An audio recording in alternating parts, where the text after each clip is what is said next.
कुछ दिन पहले मैंने YouTube में वीडियो देखी थी जिसमें एक लड़के को स्टेज में बुलाया गया था। मेज़बान ने उस लड़के के सामने 25 लफ्ज़ बोले थे जो बिल्कुल रैंडम थे।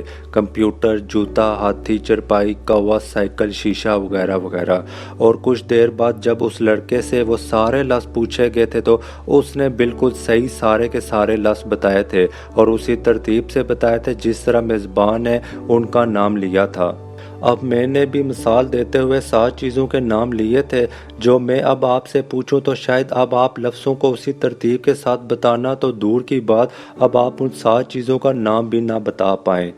अब उस लड़के के पास कोई जादू नहीं था बल्कि टेक्निक थी जो उसने थोड़ी सी प्रैक्टिस के बाद डेवलप कर ली थी, जिससे कुछ भी याद रखने में उसे मुश्किल नहीं होती थी। उस टेक्निक को मैंने वीडियो के आखिर में रखा है।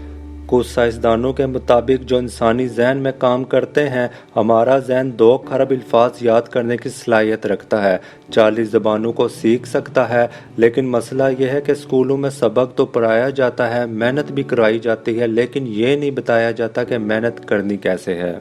अगर आप स्टूडेंट हैं या वैसे ही आपकी मेमोरी कमज़ोर है तो इस वीडियो में कुछ टिप्स दी गई हैं जिनको फॉलो करने के बाद जो सबक 1 घंटा लगता था याद करने में वो आप 10 मिनट के अंदर अंदर याद हो जाएगा। टिप नंबर 1, आप जो कुछ याद करते हैं उसे ऊंचा ऊंचा बोल के याद किया करें। इसके पीछे माहिरीन की लॉजिक ये है, जब आप ऊंचा ऊंचा बोल के याद करते हैं आपको डबल फ़ायदा होता है, क्योंकि आप जो कुछ बोलते हैं वो आपके कान सुनते हैं। और दूसरा ये कि जब आप ऊंचा बोलते हैं लेक्चर देने वाला स्टाइल अपनाएं, जैसे आप सबक किसी को समझा रहे हों।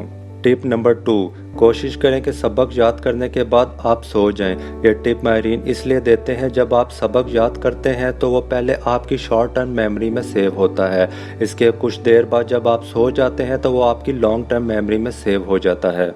टिप नंबर 3, आप जो कुछ भी याद करते हैं उसे कभी भी लफ्ज़ ब लफ्ज़ याद ना करें, बल्कि एक पैराग्राफ पढ़ने के बाद उसमें से कीवर्ड को सिलेक्ट करें, या जो लफ्ज़ अहम हैं या जिनको लफ्ज़ों को याद करके आपको पूरा पैराग्राफ का मेथड याद आ जाए उन लफ्ज़ों को याद करने की कोशिश करें। जिस टेक्निक का जिक्र मैंने वीडियो के शुरू में किया था कि उस लड़के के पास ऐसी कौन सी टेक्निक थी कि वो इतने लफ्ज़ों को याद करने की सलाहियत रखता था, वो टेक्निक ये थी कि उसे जो भी लफ्ज़ बताए जाएं उसे फ़ौरन कहानी की शक्ल देने की कोशिश करता था।